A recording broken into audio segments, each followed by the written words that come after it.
Boa noite a todas e todos. Salve Sarau Elo da Corrente, Bruno, salve Chay, Denise, a Joyce. Boa noite. Sexta etapa do circuito clandestino Jaraguá Guarani. Salve Mariana.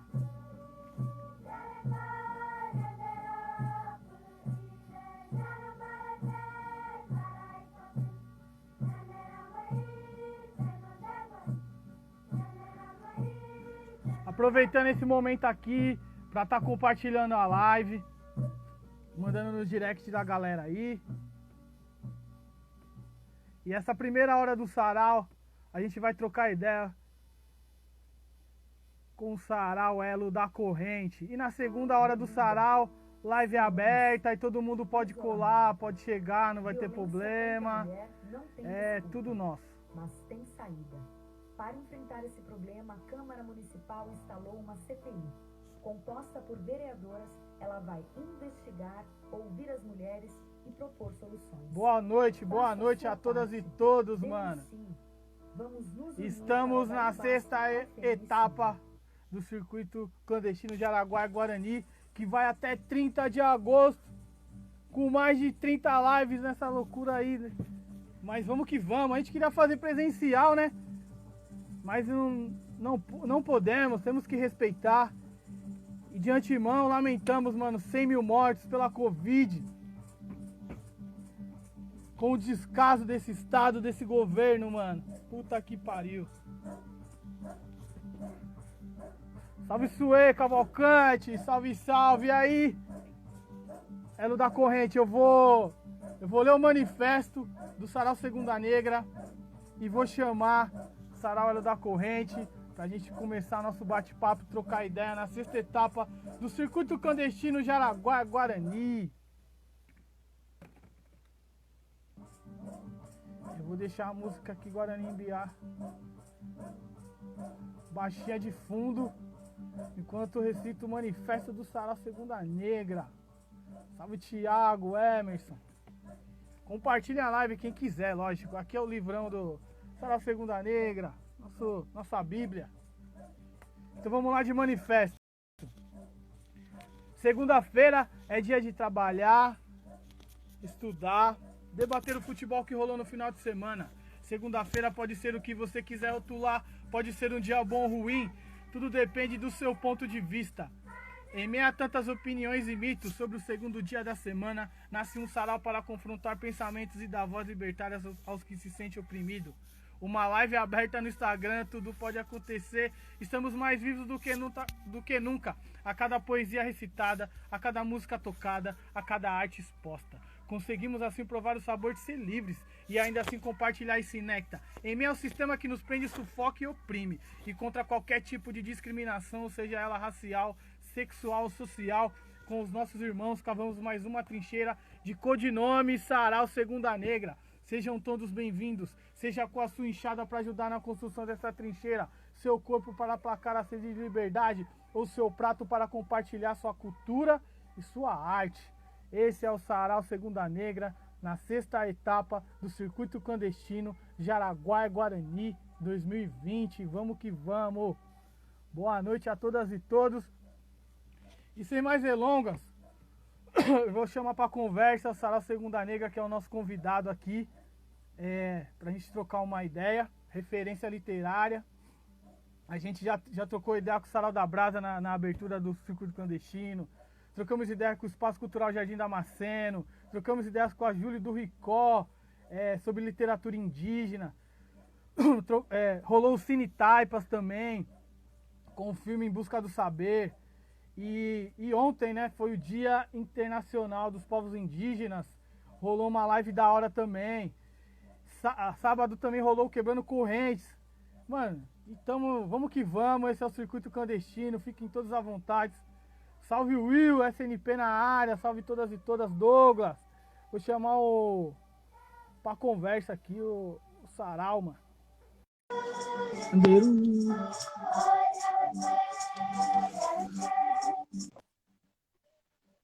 E aí? E aí, boa noite! Boa noite, Sandro. E aí, Michel, tudo bem, mano? Beleza, e você, amigo? Beleza, naquelas, né? A gente tá ligado como que tá aí a situação e a gente segue nessa resistência. O primeiro que entra no sarau, a gente faz o nosso grito de guerra. Então você é o escolhido hoje para ajudar a gente nesse grito de guerra aí, firmeza?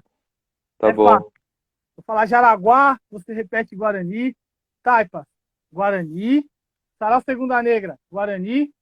Soró, firmeza permanente. Tá Gravou aí? bom. Ô, Jaraguá é? Guarani, Taipas é? Guarani, Sarau Segunda Negra. é Guarani. Soró. Firmeza permanente. É isso, está aberto o Sarau Segunda Negra. O Sarau Segunda Negra é aquele sarau que a gente não faz nem lista, né? Mas quando tem o convidado, a gente convida ele primeiro. Lá no bar a gente fazia assim, aqui também.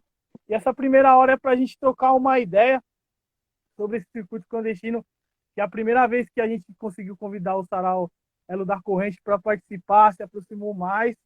E vamos trocar uma ideia também sobre referência literária que o Sarau da Corrente de lançar escritores e escritoras aí marginais, com poesias marginais, com crônicas marginais, com crônicas varzianas, tem de tudo no Sarau da Corrente. E antes de continuidade de tudo, eu queria que você falasse um pouquinho do Sarau Elo da Corrente, tá ligado? Falasse aí, se apresentasse e falar um pouquinho lá do começo, né? Antes de tudo, ali capinando o mato ali, tá ligado? Sabe? Que quando tá só o mato, você chega lá, corta o bagulho, depois você coloca as traves e faz o campinho e começa o jogo. Sim, Sandro. Eu acompanhei e vi, agradeço, mano, primeiro o convite de participar com vocês aí do Circuito Clandestino, de poder mais uma vez estar com vocês, mano, nesse trampo bacana que o Sarau Segunda Negra tem feito.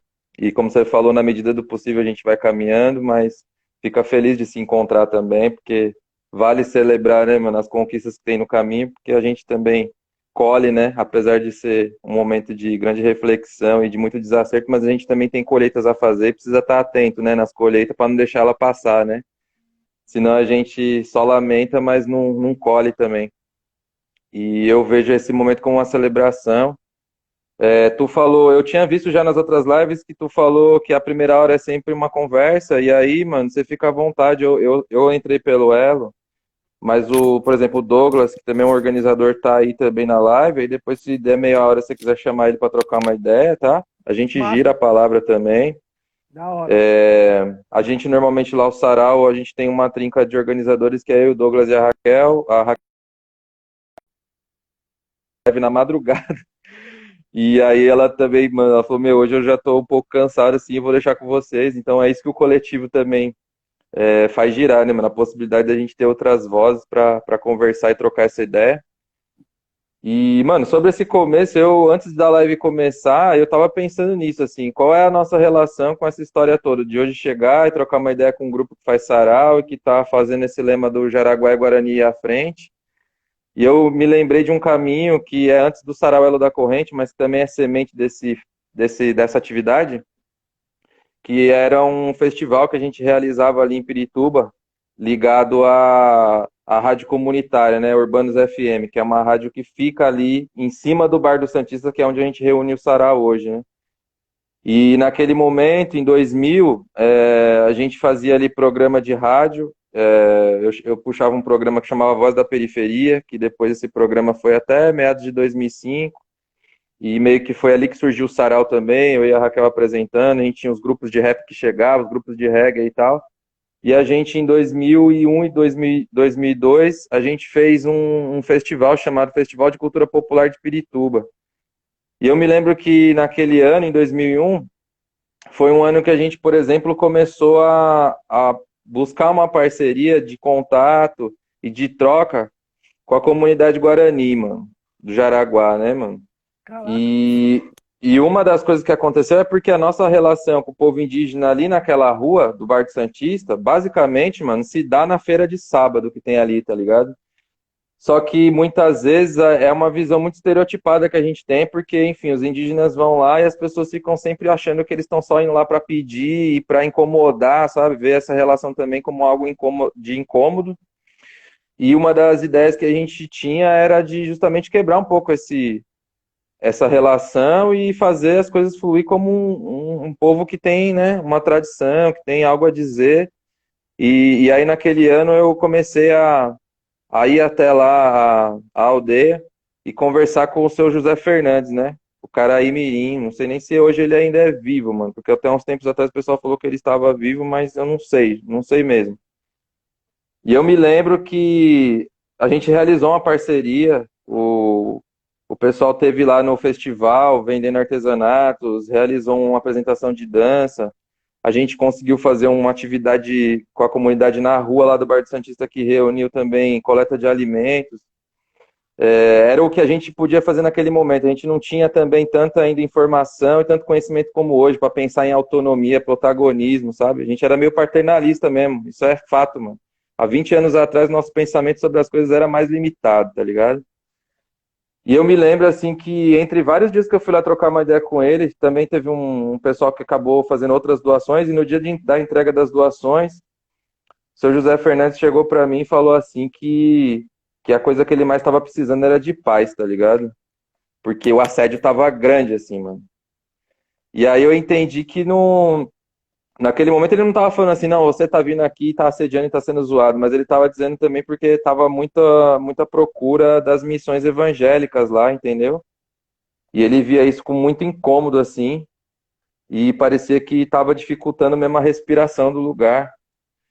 E isso, mano, foi uma das coisas que fez eu dar um passo atrás, inclusive, nesse contato, assim, porque eu pensei que eu tava sendo mais um nesse mesmo sentido, sabe, de pressionar e de fazer um contato forçado. E por isso dei vários passos atrás, assim. E hoje eu fiquei feliz porque depois, mano, que os caminhos foram se desenhando, o sarau veio, eu vi que outras gerações que chegaram depois, com uma outra mente também, começaram a ter outros contatos, entende? Quando eu vou lá no Sarau Segunda Negra e vejo vocês também fazendo uma relação diferente com essa busca do Guarani e com o Jaraguá Guarani, eu entendi que era isso, mano. Eu tinha que ter paciência para deixar as coisas fluir, sabe? Eu tava querendo ter um controle de atuar e estar perto, mas naquele momento ele falava assim: a gente tá querendo só respirar. Caralho. E aí, mano, foi uma das coisas que fez então a gente pensar em outras alternativas, mas também não ficar meio que tá forçando uma ação lá, né? E em vários momentos algumas pessoas nos perguntaram: vocês estão lá perto, por que vocês não fazem uma coisa lá? Eu falei, mano, é porque antes de ter o sarau, a gente foi convidado a fazer, a deixar com que as pessoas respirassem. Então a gente a gente deu um passo atrás e fez isso.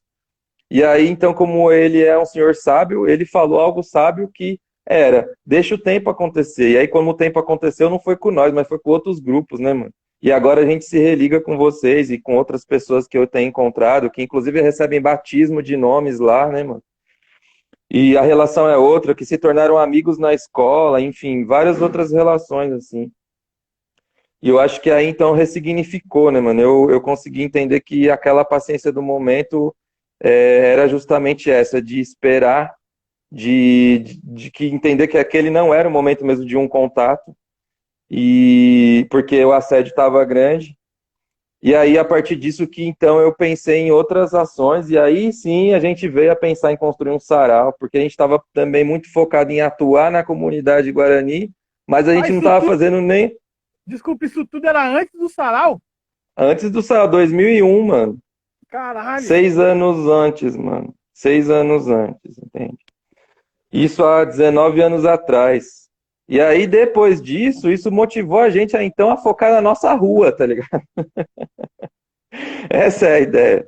É, Que o também a gente próximo, né? estava querendo abraçar tudo, a gente estava querendo abraçar talvez tudo, e não tinha esse oxigênio ainda, mas a gente tinha que ter um contato ali na nossa rua. E daí sim, mano, a gente passou a entender a nossa rua melhor, e veio surgir o sarau. Então, da rádio veio o sarau muito inspirado nessas caminhadas também, mas aí é diferente. A gente foi ver outros saraus, como os que a gente tem como referência da Cooperife do BIM, mas a gente foi observar.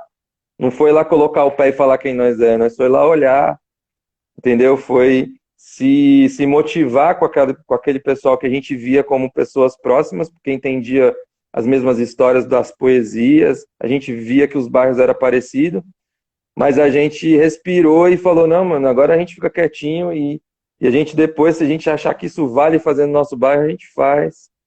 E foi então daí que surgiu a ideia de fazer o sarau, né? A gente só foi falar em sarau por aí quando a gente já tinha o elo da corrente com mais de um ano, assim. Porque até então a gente aparecia quietinho, eu e a Raquel, em vários eventos, para observar e aprender, entendeu? É isso, sapatinho ali, observar e isso aí mesmo, para aprender, mano. Que louco que essa história, né, já tinha uma relação lá no fundo.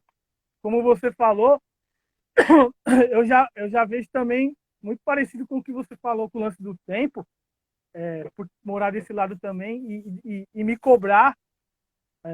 Hoje eu me cobro menos, mas eu me cobrava porque demorou tanto para se aproximar. E depois eu percebi que as nossas ações, os nossos coletivos, é reflexo dessa correria sua, é reflexo do Fofão que fazia evento na década de 90 com a atitude punk lá na aldeia. E isso você vai pegando essas histórias e você vai vendo que mano, a gente é reflexo de várias lutas, de vários encontros e de pessoas que querem fazer algo, não aceita o que está posto e quer mudar de alguma maneira. E você vai pegando esses reflexos de luta, vai trazendo para você, para os seus coletivos e começa a andar, né? O Thiago falou aqui do José Fernandes. Falou que ele mora em Taipas, mano, agora. Ele, Ah, por isso que eu pensei, mano, você vê, eu tava até pensando aqui se ele ainda estava vivo, porque de fato eu nunca mais vi ele lá. E eu sempre observo, apesar de eu não estar diretamente lá, eu tô sempre que eu fui, eu até então, né, morava até fevereiro lá perto, eu tava no pico quase todo dia. Então eu sempre vi as pessoas mais velhas que dessa época dessa parceria. Então eu não sabia assim se ele estava vivo ou não. Mas é esse senhor mesmo. Acho que o nome dele eu não lembro se é Caraimirim o nome dele, o nome é, indígena. Ou Xeramoim, não vou Ah, saber. tá. Caraimirim era outra pessoa, então. Xeramoim, ou então Xeramoim é alguma coisa, como fosse um Xondado também, um guerreiro. Thiago pode mandar uma mensagem explicando. Não, ele falou que não é Taipas não, eu tô louco, Tapiraí, interior de São Paulo. Tapiraí. Ah, é. Tapiraí, pode crer. Vixe, Achei que então era era isso Taipas, mesmo. Não tinha nem como encontrar. então deve Assim, eu não estar. conheço essa cidade, né? Eu também Massa, não. mano. Então, eu não sabia, não sabia. Mas então, é isso. Ele foi o sábio que naquele momento falou pra mim: a gente precisa só de respiro, de tempo, de espaço. Não dá pra colar muito assim. Ele falou numa boa, mano. Não me senti tirado. Falou numa boa. Dá um tempo pra nós, porque tá cheio de gente fazendo missão aqui pra transformar a gente em cristão. E aí não dá nem pra dar uma atenção também pra quem tá chegando com outras ideias. Fica parecendo até que é a mesma coisa, sabe? Sufocando pra falar: então, nós temos algo a dizer, nós temos algo a fazer. E a gente. A, a gente está no mês de agosto, né? É um mês do novo ciclo deles, né? A gente até colocou no Certo. flyer a Arapiaú, que significa o novo ciclo, como se fosse um ano novo ali, tudo se renovando, né? E a gente trocou ideia com eles, que a gente poderia estar usando nesse contexto desse evento, as lideranças falou que não, tudo bem, pode usar. A gente tem muito esse lance de sempre perguntar para eles, sempre respeitar o tempo deles. Antes eu ficava mais ansioso, porque a gente é muito a milhão para fazer as coisas, muito acelerado. E quando eu comecei a pisar lá, eles, principalmente a Sônia, né? A gente tem mais contato, ela começou a brecar. E eu comecei a entender os breques. Ela, calma, Sandro, se não der para fazer hoje, pode fazer amanhã. E se não for amanhã, pode ser outro dia, não tem problema. E eu ficava, caramba, mano, mas eu quero fazer agora, não. Depois que eu fui trampar com os Guarani, com o Som Caindaís, era a mesma coisa, mano. Eles tinham a mesma coisa que a Sônia falava, eles falavam pra mim, falavam, Sandro, você quer as coisas muito rápido. Calma que Anderu não tem pressa pra dar as coisas. Tudo vai acontecer no tempo. E aí eu vou entendendo, fui desacelerando, né? Porque a gente fica muito a milhão aqui na nossa que a gente faz, né? E lá é outra lógica, é outro tempo, é outra pegada. E eles não vão entrar na nossa, não adianta.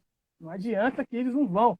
Eles têm o jeito deles ali, é daquele jeito ali, e é melhor para eles, né, mano? Não adianta a gente querer atropelar as Sim, coisas, né? E, sim. Eu queria saber também, pulando um pouquinho para esse lance que você falou, que já existia uma ação ali na rua do Bar Santista, já tinha a rádio, né? Que depois deu início ao o Sarau Elo da Corrente. Eu queria que você falasse da primeira publicação assim do Sarau. Como que foi, mano? Tipo, vamos. Agora a gente vai fazer um livro nosso, tá ligado? A gente vai escrever do nosso jeito. Como que foi esse processo? Não, agora a gente pode, mano. Agora nós vai fazer. Hoje tem um start assim, não, vamos fazer. Hoje já tinha a vontade e o Sarau só deu o empurrão. Não, a gente não pensava em livro, mano. Nós pensava no livro como algo que a gente pudesse trazer de fora, né? De outras pessoas. Até, enfim, o Sarau ele inaugura com um livro, porque a primeira noite de Sarau foi um evento de lançamento também de um primeiro livro que eu fiz, mano, de contos, quando eu ainda assinava como Michel da Silva. Então, o motivo do lançamento desse livro, que chama Desencontros, foi inaugurar o Sarau também. Então, ele começou também ali com o incentivo de um livro que era de alguém ali já do bar e do envolvimento ali na região, né, mano? Mas, assim, de fazer um livro do Sarau, não passava nem perto. O que aconteceu foi que, depois de um ano do Sarau lançado, a gente começou a ter lá uma visita de um cordelista chamado João do Nascimento, que é um poeta que ele é baiano, do interior da Bahia, e ele começou a frequentar o Sarau, mano, e a gente observou que ele tinha uma produção extensa já de cordel, assim, vários folhetos produzidos, alguns ele já tinha até participado, assim, de antologia, e ele começou a me mostrar isso, uma série de encontros que a gente fazia, às vezes, ali no bairro, e ele mostrou a vontade de fazer um cordel, entende? De fazer um folheto de cordel só dele, que era algo que ele ainda não tinha. E aí, então, o Sarau fez o quê? Um dia a gente foi fazer uma apresentação no CCJ, mano. Isso em 2008, finalzinho de 2007, melhor dizendo, no finalzinho de 2007. E aí, então, o Sarau recebeu, acho que foi R$ 500, mano, por essa apresentação. E aí surgiu a nossa ideia de falar, vamos fazer esse dinheiro, então, ser investido para a gente fazer o cordel do João do Nascimento, que a gente começa, então, a publicar o pessoal que frequenta o Sarau, né? E aí, sendo folheto, sendo uma publicação que a gente já sabia que era mais barata, em relação a um livro, que era uma incógnita, rolou. E aí, quando rolou essa publicação, a gente, então, fez uma parceria com um xilogravurista chamado Vado Pimenta. Ele fez uma xilogravura para a capa desse cordel e já criou também o logotipo do Elo. E a gente, então, começou a fazer ali a digitação do texto e fizemos uma parceria com uma gráfica do bairro para imprimir. E aí, meio que, então, começou a surgir o projeto editorial do Sarau. Logo nessa sequência, a gente começou a observar que tinha outros grupos de literatura que já estavam também investindo em publicação, mano, autoral. E aí a gente viu exemplos, tipo, desde o Alessandro Buzo, que publicava os livros dele de forma autoral, meio que numa correria dele, com uma parceria com uma outra editora independente. A gente viu também que os livros do Sérgio Vaz, até então, também era meio que a publicação de autor. E a gente viu a experiência também da Edições Toró, mano, que é uma editora que foi idealizada pelo Holanda Rosa, o Matheus Subverso e o Silvio Diogo. E aí essa editora, já assim como editora, lançava vários títulos de pessoas ali da Zona Sul e com uma publicação muito louca, artesanal, que era meio de impressão e meio feito à mão. E a gente viu essa possibilidade e falou, caramba, mano, é possível criar uma editora. Quando a gente viu isso, é isso. A gente vê e já fala, bora fazer. E a gente então começou a bolar essa ideia. Na época a gente viu que o custo de um livro era caro, mas também conseguimos já tomar também iniciativa de ver como é que fazia esse financiamento poder chegar, né? E daí a gente se apropriou também de um edital cultural da cidade, que é o VAI, que tem até agora, e que, enfim, virou lei agora, né? A gente espera que sempre tenha todo ano como está previsto. E isso possibilitou, então, que a gente criasse em um ano esse selo editorial, porque a gente publicou uma antologia do Sarau, mas começou também a publicar outros 4 livros de pessoas que frequentavam ali o Sarau, e que todas as pessoas que publicaram não tinham ainda livro publicado, e a maioria da antologia também nunca tinha saído num livro, né? A gente publicou uma antologia no primeiro mês de publicações, e depois 4 livros de outras pessoas que frequentavam lá. E aí, então, surgiu a ideia editorial, que aí virou um selo, né? o Elo da Corrente Edições, que agora já publicou 15 títulos, né? E que a cada vez que a gente vai publicando, a gente tem olhado melhor para isso, tem aprimorado mais a publicação para o livro chegar de uma forma mais da hora, assim, na mão das pessoas. Que massa, mano. E eu tô lembrando aqui a primeira vez que eu trombei você, mano. É mesmo? Eu não conhecia a Sandra, que era da Dre, lá da Lapa, não me engano. Ela é diretora de uma escola aqui perto da Doença. Ela tinha me falado, o Michel, do Elo da Corrente, ele vai também nessa parada. Foi naquela parada da jornada étnica racial. Eu lembro, pode crer. Aí pegou uma Kombi ali na Dre, nós foi numa reunião, e nossa, reunião pesadíssima do movimento negro ali. Os caras, mano, eu só falei meu nome naquele dia ali. Só absorvendo as ideias. Só pancada ali, os caras mandando, porque PT já tava ramelando muito.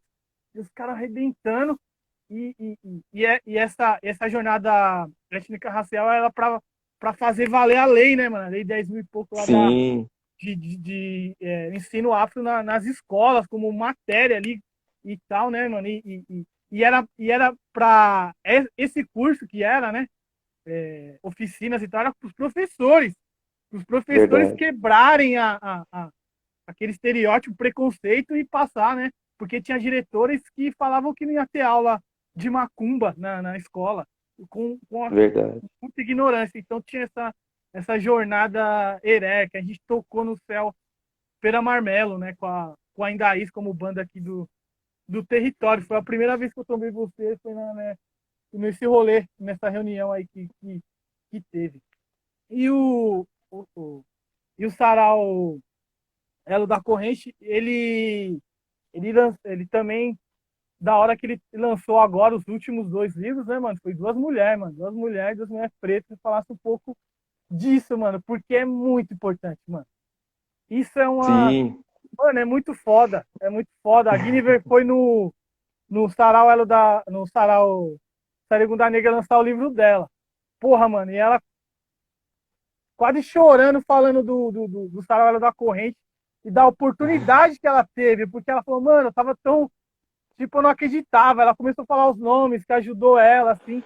E como isso é importante, né, mano? Dela conseguir colocar a arte dela para fora da maneira que ela quis. E ainda teve da Raquel também, agora mais recente, né? sim. Ô, Sandro, me permite só dar um salve aí antes, né? Como eu não tinha falado pro Pô, pessoal, tem um pessoal do Sarau entrando e o Sandro, ele falou no comecinho, eu vi que entrou aí a Celinha, a Lu e o Douglas. Eu não sei se entrou mais gente, mas aí a gente vê aí. E o Sandro avisou que a primeira hora vai ser um bate-papo e a segunda hora vai ser o recital de poesia. é a live E eu queria aberta, aí a também, galera. sim, e aí o Douglas, se estiver ouvindo aí, Douglas, dá um salve se você quer entrar aí para trocar essa ideia nessa próxima meia hora, que aí eu respondo essa pergunta e aí o Douglas vem também.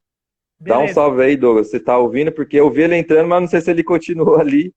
Eu vi Se ele também ali. mandar nos comentários, você atenta aí, mano, também. Eu vou falar sobre essa questão. Então, é isso. O livro, depois da gente ter lançado 13 títulos, e que foram de várias pessoas ali do bairro, né?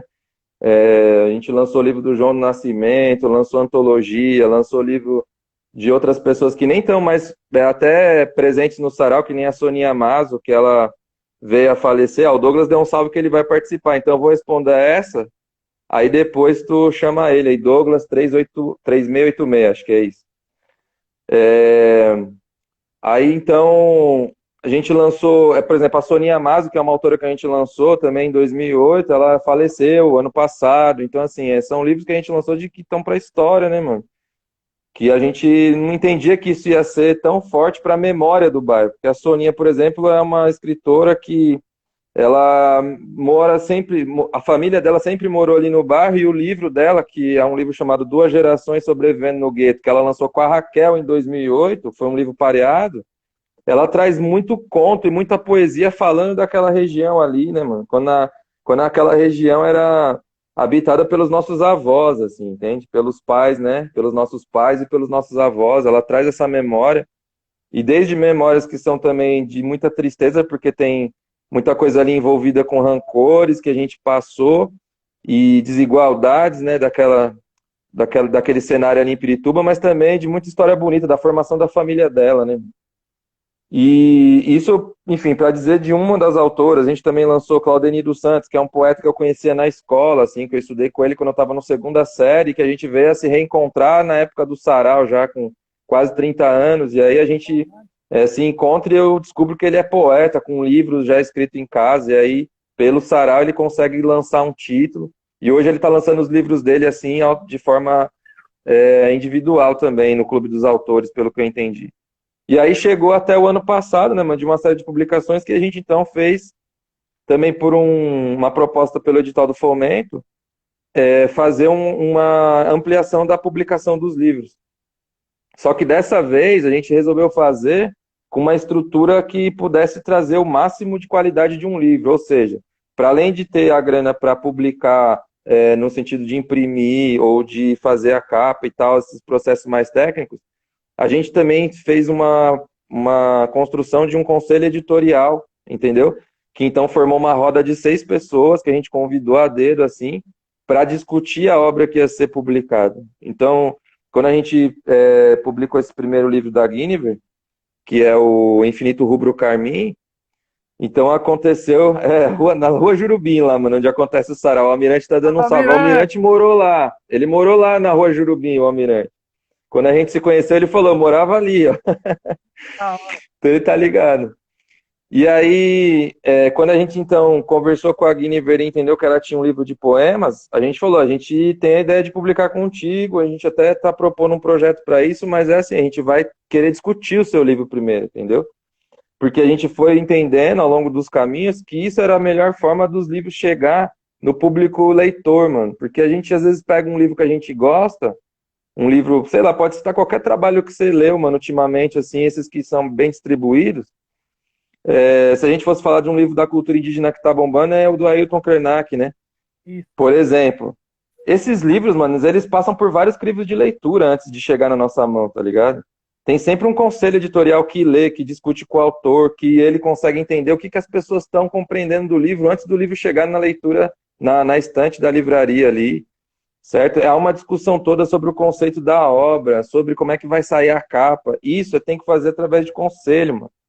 É a ideia de uma roda para conversa, que dá o tempo da obra maturar também. Sim, porque se você está propondo um lance que é para pensar futuro, porque livro é isso, né? Você faz uma proposta para que aquilo seja lido, mano. Sabe-se lá até enquanto essa matéria vai durar na mão de alguém, né? Você está falando de um bagulho físico. Então, você tem que pensar que se é para a posteridade, né? Se é para algo que vai para além do dia do lançamento, que a gente possa trocar o máximo do tempo ali, deixar esse livro mesmo ficar em banho-maria um pouco, que ele possa ser lido por mais de uma cabeça, que essas pessoas possam dizer o que que esse livro tem de bom, mas o que que esse livro também tem de contradição, tá ligado? Então foi isso que a gente começou a elaborar dentro desse conselho editorial e aí conseguiu, mano, trazer, acho que uma outra possibilidade para o livro da Guinevere. Sim, porque assim, posso te dizer que ela tinha o dobro de textos do que ela tinha ali. E ela deve ter esse livro aí para mais para frente, ela vai publicar com certeza, mas a gente entendeu que naquele momento o menos era mais e que aquele menos poderia trazer esse caldo forte. E depois a gente também fez isso com o livro da Raquel, que é o livro Contos de Ono, que é um livro de contos, né?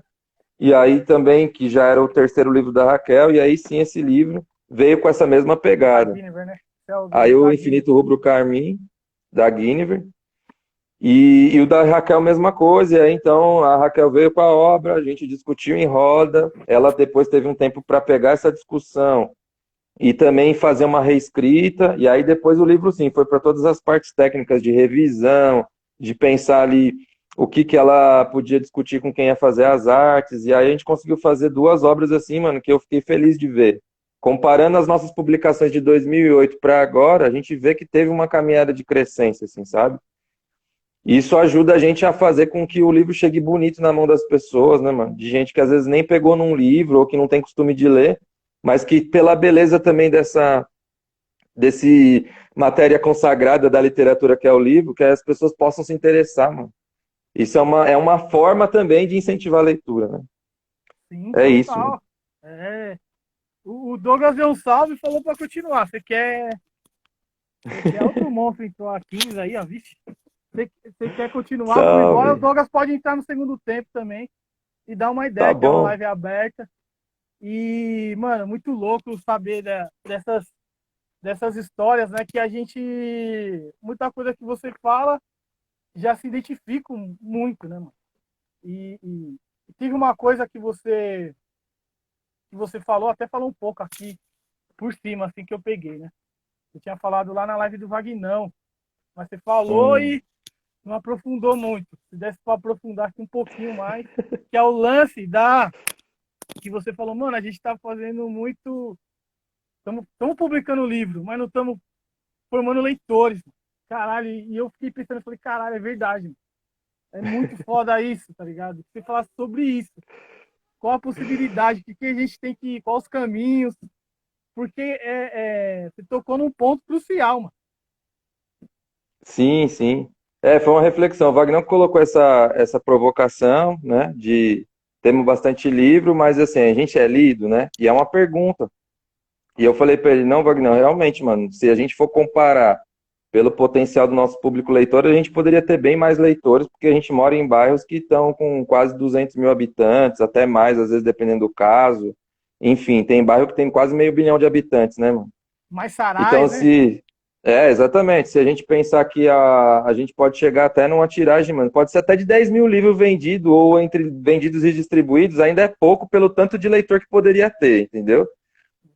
Mas aí eu tava falando com ele que naquele momento que o que eu refleti, e o que eu venho refletindo sobre essa ideia, é que a gente tem, primeiro, mano, um fosso de muito tempo sem ter contato com o livro e até mesmo de negação desse contato, né? De proibição desse contato. Se a gente pensar na história brasileira mesmo, escravocrata, do povo negro indígena, proibição de pegar em livro, proibição de pegar em caneta, proibição de entrar em escola. Então, já é um século bom aí de impedimentos só para falar do tempo que tem escola. Se a gente for pensar, então, que tem um tempo anterior que você tinha proibição de ter direito a expressar memória, entende? De expressar seu próprio nome, que é código escrito também, é palavra, né? Tudo isso faz a gente pensar que há uma negação da nossa linguagem e da nossa expressão com a palavra, né? Desse lado mais específico da linguagem, que vai refletir hoje também pelo nosso desinteresse em livro, que vai refletir o porquê que a gente mora em casas que até a nossa geração anterior, por exemplo, era mais difícil a gente ver casas com livros, né, mano? A gente vê casa com livro hoje. Hoje eu tenho uma casa e as minhas filhas têm condição de ter um livro ali, porque a gente já tem esse cultivo. Mas eu dizia pro Wagner que na minha casa eu me lembro que tinha um livro só, que era a Cruz de Caravaca, porque minha família é da Umbanda, então tinha um livro ligado à Umbanda. E que mesmo assim, quando eu fui um dia pedir para ver, eles falaram que não era para minha idade. Então a gente não tinha mesmo esse código do livro de uma forma tão boa. Tinha muita poesia, sempre tem história, sempre tem música, né? Isso nunca faltou. Agora o código escrito é um bagulho muito louco. E o porquê que também penso que não gira, que não gira tanto assim entre nós esse código ser tranquilo. Já evoluiu bastante, mas, mano, esse fosso vai ter que perdurar mais tempo da gente estar atuando nele para plantar coisas ali, né? Fazer essa terra, esse fosso ser coberto com terra fértil. Outra coisa, mano, é que dentro de um plano mesmo político, de formação de nação no Brasil, que a gente sabe que é uma formação de elites, enfim, de dominação da minoria sobre a maioria, tem vezes que a gente esquece de discutir, mano, que o código da linguagem também é colocado nesse plano. A gente pensa que é só o código do trabalho, da dominação social, da dominação racial, de gênero, mas tudo isso também tá dentro de um código de linguagem, né? Então, quando você também determina que tem uma norma padrão para escrever e ler, você já está dizendo, mano, que todos os grupos que não atendem a essa norma padrão, que não tem isso na oralidade, que não tem essa liberdade para criar com a palavra e para falar ela da forma que possa respeitar também a sua história, ela vai estar fora de qualquer meio de saber oficial, né? E aí, então, a gente vai criando alguns traumas que na escola a gente não quer falar, porque a gente sabe que vai ser corrigido, ninguém vai valorizar a nossa ideia, vai ficar tentando achar se nossa palavra está com o plural dentro de um padrão, se a nossa palavra está com uma vírgula X. O que eu vejo que dá para avançar é que hoje a gente tem vários estudos que mostram que essa forma de falar da gente, que é igual a gente está trocando ideia aqui, que é de falar e não falar, que é de beber e não beber, que é de andar e não andar. Isso tem a ver com as línguas africanas e indígenas do nosso português, né, mano? Português brasileiro, né? Com influência. É o pretuguês também, que a Lélia Gonzalez fala. É isso Então a aí. gente tem toda uma característica de linguagem, mano, que tem a ver com essas heranças, né, mano? Nosso plural também, por que que é os meninos e não os meninos, né? Isso é porque também nas línguas africanas, né, mano, de todas as línguas que tem no tronco banto e também na língua iorubana, que chega aqui com muita força, né? Seja na língua iorubana, na tradição do candomblé, ou mesmo nas línguas banto, que de várias etnias também deixou herança forte aqui no Sudeste. A gente sabe que hoje tem estudos dizendo que esse plural ele é marcado só no artigo, é no os. Quando eu falo os, mano, eu já sei que é mais de um. Eu não preciso repetir que é os meninos. Já está sendo redundante aí, né? Se eu falei os, é mais de um. Que vim depois não importa. Se eu marcar com menino, os menino, já eras, mano. Então a gente. O Douglas deixou o comentário, não existe de português. Então a gente sabe que é uma apropriação que a gente tem que fazer, né, mano? É uma reapropriação, na verdade, porque você tem que meio que relembrar e redizer que isso é válido, tem que tensionar com a ciência, mas isso no plano escolar. Agora, no plano de sarau, exatamente, Douglas, não existe erro de português, pode crer. Não tem erro, né, mano? O bagulho é variante. Tem um livro que é Isso é o. importante a gente relevar à frente nessas discussões. E aí o sarau pode ser esse espaço, né, mano? Que a gente não vai tensionar na forma do oficial, mas vai promover ali a liberdade de expressar. Sim, tem um livro do A Língua de Eulália, que fala muito sobre isso, né? Que não existe português errado. Muito foda. Exatamente. Ele prova que não existe. Existe um português antigo, um português que é nova na cidade. É mais ou menos assim a parada. Eu tava com a pergunta aqui na É o mente Marcos agora, Banho, mano. mano. Esse professor aí que você falou, língua de Eulália, é o Marcos Banho, da UNB. Ele tem um livro chamado Preconceito Linguístico também. O Preconceito Linguístico é muito bom, mano. Que Da explica pra hora. gente mesmo essas ideias das variantes. De falar o A na frente das palavras, a lembrar, sabe? O a lembrar vem daí também. E a gente tá falando aqui, e o Brasil, né, mano? Eu sou do Pernambuco, então lá o português de lá, mano, é outra pegada, gente. Acho que é o jeito de falar daqui do sul, do nordeste, do norte, o lance do sotaque, né? Uma parada muito louca, mano, que não sei, eu acho que poucos países têm essa parada do sotaque assim tão forte como no Brasil, porque a gente está aqui na capital, aqui em São Paulo, se for para o interior, já tem outros dialetos ali, que às vezes a gente vai ter que perguntar o que é, porque a gente não está ligado no dialeto do pessoal que está falando ali, numa conversa acima, né? Essa parada da linguagem é muito louca aí, do sotaque, né? De cada região, falar do seu jeito, defender ali o seu jeito de escrever, né? Sim, e tem variante Voltando. da faixa Vai etária lá. também, né, mano, que muda, né? Desculpa atrapalhar, e tem a variante que além da regional, mano, é do tempo também, né? Porque se a gente for olhar hoje como fala, as pessoas que são de duas gerações ou de uma geração depois da nossa, já tem outras formas de dizer gírias e variantes, e os nossos pais já têm outra, e aí, enfim, isso muda também, né? Eu tava até Sim. pensando, um mestre de capoeira, o mestre Jô, conversou comigo sobre isso na outra live, e eu tava lembrando, mano, que muitas coisas que a gente fala, inclusive na rua, mano, vem também do cárcere, mano. Porque no cárcere, até porque os caras têm que inventar muita coisa para poder burlar a linguagem, né, mano, do sistema. Às vezes a gente não se dá conta que de várias cartas que chegavam também, e que chegam Isso, do pessoal que está encarcerado, vai virar depois as nossas palavras do cotidiano, né? Eu tava lembrando isso com o mestre na fala. muitas gírias, né? Vou no boi, tem várias. Sim, exatamente, é Tem por aí, várias mano. que me ajega e tal. Na Tem várias, jega, exatamente.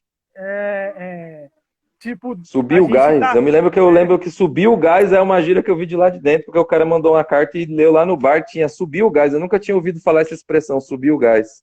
A primeira vez Caramba, foi de uma carta. caramba, mano, é muito louco, porque a gente tá aqui aí dentro, lá dentro já tá criando outra linguagem, como você falou, para poder se defender ali e tal. Eu queria trazer um pouquinho agora pro trampo do Salve Quebrada, e a gente vai lançar um documentário aí. Como você falou, a importância dos editais, né, mano? Tá aí para manter os coletivos e uns trabalhos potencializar o que a gente já faz, né? Dentro da quebrada, assim. E falando de primeira mão pra galera aí, no documentário vai ter uma poesia do Michel Iachini, mano, e vai ser muito louco. Consegui convencer o coletivo e vai ter a poesia. Vamos abordar esse assunto e vai ser muito louco. Queria que você falasse, tá chegando ali na reta final, falasse um pouquinho desse livro, né, do Crônicas aí, mano, e que falasse um Massa, pouquinho vou dele, falar. a, a criação. Porque, mano, peladeiro, fui um lateral direito ali esforçado, joguei minha bola ali no Tantã, joguei em Pirituba, já ganhei do comercial lá dentro. Então, as vitórias boas aí na Varsa. Massa. Mano, eu tô rindo aqui também porque o pessoal tá colocando outras coisas. Então, mano, ali o Fábio tá colocando tomar um moca, que é outra expressão aí também. Essas expressões a gente Tem fala e não várias. vem, lembra de onde vem. Tomar um Mas é moca, isso, linguagem é poder. E aí é isso, quando a gente tá também em adversidade, a gente pode criar linguagens para poder criar defesa ou criar anúncio, né? É as duas coisas, não só defender, mas também dizer e oferendar. Da hora essa prosa. Mano, esse livro é o livro aqui, eu vou até mostrar ele que eu tô com ele aqui, ó. Crônicas de um Peladeiro, né, mano? Essa mano, obra, pra adquirir, só dá um salve no direct, já está mandando pelo correio. sim, tô mandando. Eu imprimi Massa, alguns agora e aí tô mandando. Saiu uma leva hoje, e aí quem tiver interesse, é só mandar no direct. massa. É, eu publiquei esse livro em 2014, a primeira edição. Ele tinha outra capa e tal. Mas foi numa intenção, num desafio mesmo, porque eu também sempre gostei dessa ideia de futebol. E aí, que nem você falou, mano, eu era também um zagueiro esforçado, que jogava ali no Regina, ali também, no Santa Mônica, que joguei ali no Centro Esportivo, que fui. Eu lembrei que eu trombava o Fofão e o Dedê, acho que talvez o Fofão, mas o Dedê eu não lembro, mas o Fofão a gente chegou a conversar que a gente jogou quando a gente era moleque contra, mas nem se conhecia. Ele jogava Ó, no Acadêmicos de Perus e já eu joguei jogava no contra. Jardim Regina. Já joguei contra o Acadêmicos muitas vezes. Nossa, e eu falava, mano, era mó pegada ali nos campos. Eu lembro que era ali num campo que tinha Na ali na entrada de Raimundo, Perus. mano. Na entrada de Perus, lado direito, aqui, ó, não existe mais. Sim, exatamente. Era um campo ali, mano, que tinha nossa, terrão que era pegada ali, mano. Eu lembro que era molecada de 15, 14 anos, mas saindo meio que na porrada já por causa de futebol. O bagulho é louco. Então era essa memória. Eu também sempre gostei de ver o jogo da várzea dos mais velhos e cheguei também a correr na várzea um tempo, né? Mas o que mais acho que ficou é justamente essa possibilidade de ver as histórias da parada. Acho que é o que mais ficou em mim. E que aí eu tinha um desafio de escrever, porque eu nunca consegui escrever sobre futebol depois que eu comecei a lidar com literatura. O Douglas tá fazendo nada, meio campo com categoria. Eu jogava no meio campo também. É que Ó, aí eu sim. falo que eu era mais zagueiro porque era o campo de segurança ali. Mas eu também jogava no meio campo também, de volante. E aí, mano, eu lembro que um dia a escritora Cidinha da Silva, ela começou a me falar, mano, por que você não escreve, né, sobre futebol? Ela me convidou para escrever um livro sobre futebol, porque a gente conversava sobre futebol. A Cidinha da Silva, ela gosta muito de futebol, ela é atleticana, assim, daquelas que assiste o jogo, que para no domingão para ver o jogo. E a gente trocava altas ideias sobre futebol e Só ela me convidou elogia para aí, ó. escrever um livro. Só elogia aí sobre Ela, futebol. Aí, ó. sim, mano, Clandestinos também. Uma vez eu fui lançar esse livro com o Clandestinos, que é o time do Almirante. Foi mó satisfação, a gente bateu uma bola lá. Joguei, nossa, fazia muito tempo que eu não jogava, mas deu certo, deu certo. Eu consegui dar uns carrinhos, mostrei pelo menos vontade aquele dia. O Almirante na lateral ali, mano, joga bem também, capitão. Da hora. E aí a Cidinha me provocou nessa ideia e eu então comecei a escrever as crônicas e publicar, assim. Ela tinha visto umas crônicas e falou, Michel, acho que tem uma pegada, vamos fazer um livro junto. Ela ofereceu para uma editora, esse livro não vingou na editora, e aí então a gente cada um ficou com o seu trabalho, e depois de uns anos eu resolvi então fazer esse livro. E aí fui escrevendo, mano, memórias, né? Desde essas memórias de moleque, desses campos de terra ali, Jaraguá, Perus, Taipas, Pirituba, que é isso, a gente ficava rodando. Eu lembro que tinha a Copa Zona Oeste, então a gente rodava vários campos ali. Terceira E depois, liderança. mano, isso, exatamente. Liderança, pode crer, vários times ali. E aí depois eu comecei também a falar sobre algumas coisas do futebol que pudessem ser mesmo uma ideia de falar do drible, do rolinho, tá ligado? Da defesa, do goleiro. E também comecei a falar sobre essa relação entre futebol e a homofobia, futebol e o machismo. Eu comecei a falar um pouco disso, que eu achei que era tema que faltava na discussão do futebol, né? Que os comentaristas e os colunistas não falam muito. E aí rendeu essa obra, mano. E aí tá aí, ela tá até hoje. Acho que é o livro que mais tenho comentado e que eu mais vendo, assim, porque as pessoas gostam, dão risada e também se interessam pelas histórias. Que massa, mano, da hora. A gente tá chegando aí na reta final, daria pra ficar trocando ideia aí muito tempo. De antemão, eu vou agradecer aqui por você participar com a gente aí, mano, representando a Caravana da Corrente, que pra gente é referência sim. E como a gente costuma dizer, nossas referências andam entre a gente, isso é muito importante. A Almira aí, a Quilombac também, outra referência pra gente que fortalece.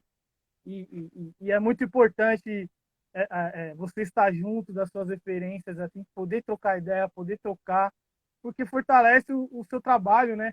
É o lance de você procurar uma luz ali no fim do túnel e você nem precisa nem ir no fim.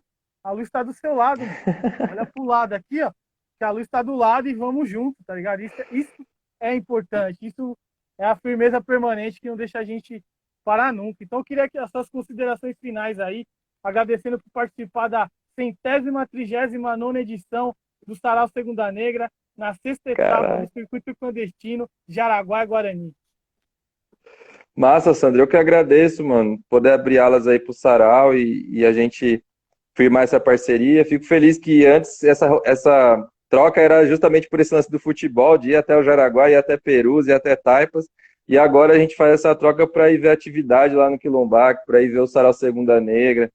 Enfim, a gente vai começando a caminhar também por um caminho que tem a ver com a arte, tem a ver com amizade também, por troca mesmo de identidade de morar em lugares parecidos, que tem a mesma história, que a gente vem da uma mesma geração. Fico mal feliz mesmo de saber. E, mano, satisfação. Eu agradeço pelo convite e vida longa aí pro Sarau Segunda Negra. Oh, valeu, muito obrigado. A gente foi um sarau meio loucura que começou isso, né? Porque Noroeste não tem casa de cultura, né, mano? Uma grande lacuna aqui no nosso território. E aí a gente, mano, o sarau da corrente é no bar, o sarau da brasa é no bar, então nós vai fazer alguma coisa nesse bar. Rolava algumas coisas de evento, assim, sempre rolou, né, mano? O movimento punk sempre rolou alguma coisa. E a gente trocando ideia com o Fofão para decidir, vamos fazer o sarau. Aí eu falei para ele, não, mãe, mas o sarau da corrente é no bar, o da brasa também é no bar. Vamos fazer na segunda-feira, porque é um dia que não acontece nada. Então, se o bar nem Sim. abria na segunda, o bar ficava Oi, fechado. aí. Aí vamos abrir na segunda-feira. Aí ele falou, não vai dar nada, vamos começar. Aí começou, né, lá em 2016, lá.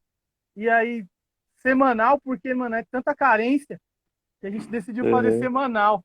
E o mais importante do Sarau Segunda Negra é que ele juntou pessoas, né, mano? E fez a gente se aproximar das nossas referências, né? Eu lembro a primeira vez que o Wagner colou, primeira vez que o Almirante colou, o Quilombac colou, o Soró, que o Soró foi visionário. O Soró, quando ficou sabendo, a gente fez o primeiro sarau com 4 pessoas. Eu, meu irmão, o Fofão e o Caio. Ficamos umas 2 horas tocando, recitando, contando história. Eu falei, vamos tirar foto e falar que rolou, né? Só que nós tiramos foto Sim. fechada para falar que tava cheio. Aí nós postou as fotos, aí o Soró viu. Aí o Soró pegou uma foto, fez um texto muito louco assim no Facebook, tentando explicar aquilo ali que estava acontecendo. E ele foi na segunda edição e levou uma galera, mano. Aí Olha deu aí. um caldo e foi embora. E ele ficava muito feliz quando ele colava lá, né? Não sei porque, se era a cachaça que o Fofão já deixava o link para ele e pro Godoy, mas ele ficava muito feliz no Sarau Segunda Negra quando ele Ai, colava, cara. tocava instrumento. Eu falo, mano, nunca vi você tocando instrumento. Não, mas aqui é punk, aqui pode tudo. Tocava um carrom, recitava e dava o caldo lá e ajudava a fortalecer o Sarau Segunda Negra que a gente vai levando aí na raça. Conseguimos fazer esse livro aí com a ajuda do Quilombac, da Indaís e do Salve Quebrada, essa coletânea aí que é o que estava no caderno, a gente jogou no livro para a galera ler e se enxergar dentro. Mano, muito obrigado. Essa live Agradeço. eu vou encerrar, mas vai entrar o segundo tempo aqui do Sarau Segunda Negra, normal, a galera pode entrar e pode... É normal, a live é aberta, todo mundo que tá aí, ó, só entrar no segundo tempo agora e recitar sua poesia e gritar, fazer o que você quiser. É totalmente livre, né? Você segurando o seu BO que você falar, meu amigo, vai, não tem problema nenhum. E é isso. Muito obrigado, mano, de coração mesmo. Satisfação. E agora ferrou. Agora vocês veio nessa edição, agora todo ano vai estar com nós, hein? Demorou. Pode Todo chamar ano. que é nós. Da hora, valeu, mano. Um abraço, Sandro. Nós se vê aí na sequência. Valeu. Um abraço a todo Mano. mundo. Já volta, hein, galera? Já volta aí.